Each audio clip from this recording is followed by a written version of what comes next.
I'm all about that bass, no trouble. I'm all about that bass, no trouble. I'm all about that bass, bass. Midi 17, bienvenue si vous venez de nous rejoindre. Heure Essentielle se poursuit et comme promis, nous accueillons dans le grand studio Houda Sikawi des Inspirations Éco. Elle est accompagnée aujourd'hui d'Amine Diouri, responsable études et communication chez Inforisque. Il est question aujourd'hui des moyens d'amélioration des délais de paiement hors cadre réglementaire. Bonjour à tous les deux. Bonjour. Alors Houda Sikawi, avant de commencer l'interview, on écoute votre papier. L'invité du cahier PME des Inspirations Éco avec Houda Sikawi. Délai de paiement, difficultés dans la gestion de trésorerie, problèmes de liquidité, voilà des problématiques qui plombent encore le quotidien des entreprises et plus particulièrement des PME. Cette problématique a longtemps été analysée sous l'angle réglementaire en décortiquant et en fustigeant l'inapplication de la loi sur les délais de paiement. Aujourd'hui, il est question d'aller au-delà de ce point de blocage. Les entreprises doivent agir à leur niveau. Des pistes d'amélioration peuvent être exploitées pour assurer une meilleure gestion des délais de paiement. Dans une approche benchmarking, certains modèles exploités à l'international semblent être efficients et pourraient ainsi inspirer nos entreprises pour solutionner la problématique. Pour approfondir la réflexion, nous recevons Amine Diouri. Amine Diouri, bonjour. Bonjour Houda. Nous parlons aujourd'hui de délai de paiement sous un autre angle. Oui. On a toujours parlé de la loi, de l'inapplicabilité de cette loi-là. Qu'est-ce que les entreprises peuvent faire à leur niveau pour gérer ce problème ? Alors déjà, en amont, il y a un problème qui est très méconnu et qui existe pourtant au Maroc, c'est celui du process administratif de la facture, la qualité de la facture. Déjà, il y a tout un process, c'est-à-dire il y a un bon de commande, il y a un bon de livraison, il y a une facture, il y a des conditions générales de vente. Tout ça, ce sont les documents administratifs et juridiques qui sont importants dans la relation entre la PME et la grande entreprise. Et très souvent, il y a des biais, il y a des faussetés dans ces documents qui vont ensuite fausser la relation entre les deux partenaires et qui vont engendrer des retards de paiement.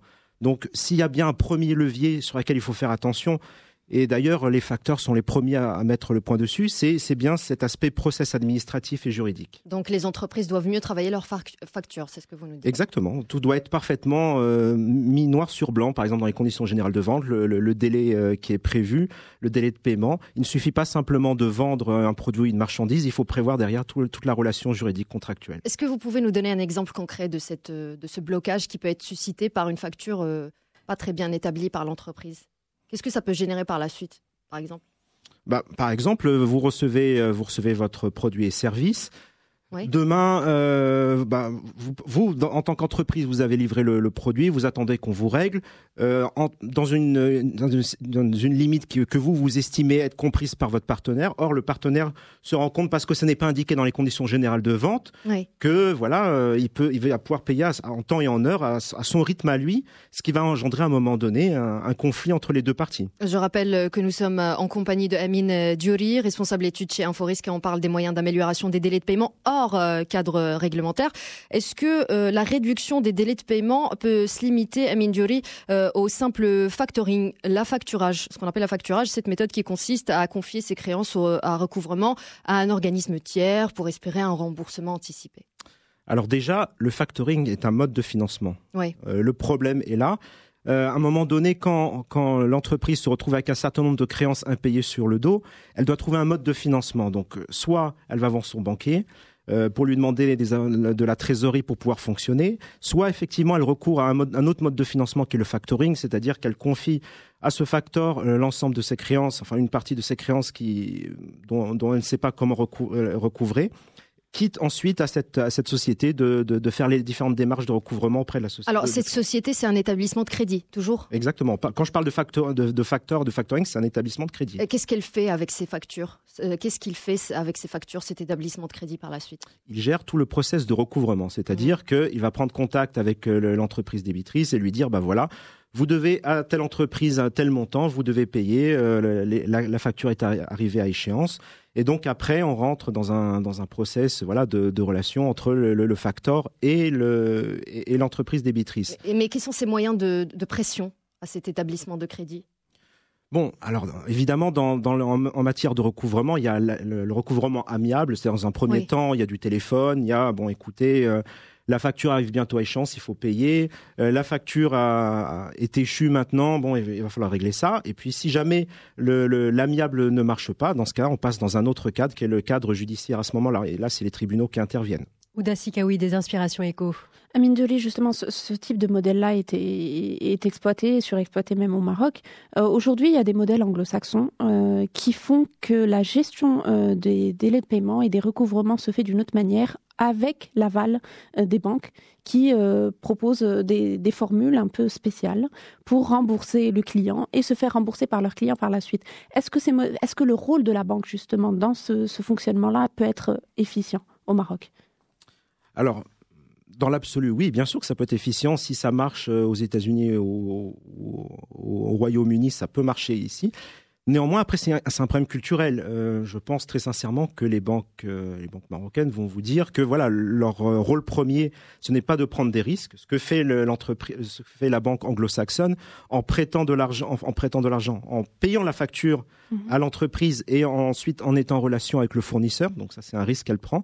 Au Maroc, je ne pense pas que ce soit un modèle qui soit applicable, pour des raisons culturelles. Oui, Sarah Rami. Alors, on avait parlé le mois dernier sur Lux Radio d'un site assez intéressant, Edebex. Je vous en parlais tout à l'heure avant le début de l'interview. 25 millions d'euros ont transité sur ce site en 2015, de la fintech à la belge, on va dire. En gros, ce site internet, c'est une espèce de place de marché où l'entreprise vend ses factures à des investisseurs. La facture est achetée donc par un investisseur. L'entreprise est libérée de son suivi, c'est-à-dire que c'est le site qui assure par la suite le suivi et le compte est crédité dans les 72 heures en moyenne. S'ensuit par la suite une confirmation par email, etc. C'est assez complexe.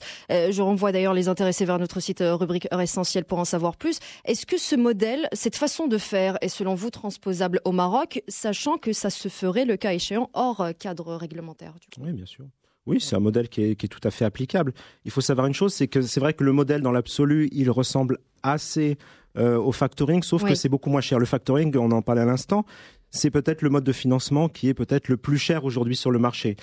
L'idée, là, c'est justement d'éviter de passer par cet écueil du prix du coût du financement qui est très élevé.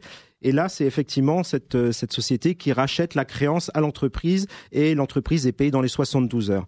Certes, c'est intéressant, mais à mon avis, ça ne s'applique pas à l'ensemble des entreprises. Vous n'allez pas arriver avec n'importe quelle créance et dire, bah voilà, je vous vends tout ça. À mon avis, il y a quand même à la base un process de sélection. D'après ce que j'ai lu sur le site, il y a un process de sélection qui se base sur du scoring, mais pas sur un scoring de portefeuille, mais un scoring qui se base uniquement sur une créance particulière, ce qui est très spécial et à mon avis, il faut des outils très performants pour pouvoir faire ça. Je rappelle qu'on est avec Amine Diouri, un responsable études et communication chez Inforisque. Il est question des moyens d'amélioration des délais de paiement hors cadre réglementaire et la dernière question pour Ouda Sikawi des Inspirations Éco. Amine Diouri, les entreprises aujourd'hui hésitent entre deux modèles, soit externaliser leur mode de recouvrement et délai de paiement, gérer leur délai de paiement, ou les gérer en interne. Aujourd'hui, quelle est la meilleure formule, selon vous ? Je ne pense pas qu'il y ait de meilleure formule. Les deux solutions peuvent être envisagées. Si j'ai une relation privilégiée avec mon client, il vaut mieux que ce soit internalisé. C'est-à-dire qu'il vaut mieux qu'il y ait une personne en interne qui ait une relation régulière avec le débiteur et avoir un contact régulier, lui dire, bon voilà, maintenant, il serait bien de régler. Certaines entreprises vont prendre mal le fait d'avoir affaire à des cabinets externes. Donc, à mon avis, les deux solutions se tiennent. Il n'y a pas de solution à privilégier. Maintenant, c'est aussi une question de coût, c'est aussi une question de mobilisation de ressources, parce que quand vous avez une personne en interne, ça vous coûte de l'argent, ça vous coûte du temps, vous n'êtes pas concentré forcément sur votre cœur de métier. À ce moment-là, il est peut-être intéressant d'externaliser. Merci beaucoup, merci à tous les deux, merci Ouda Sikawi, merci à vous Amine Diouri. Je rappelle que vous êtes responsable études et communication chez Inforisque et il était question des moyens d'amélioration des délais de paiement hors cadre réglementaire. Une interview que nous allons retrouver bien sûr dans son intégralité dès ce soir sur notre site internet le www.luxradio.ma.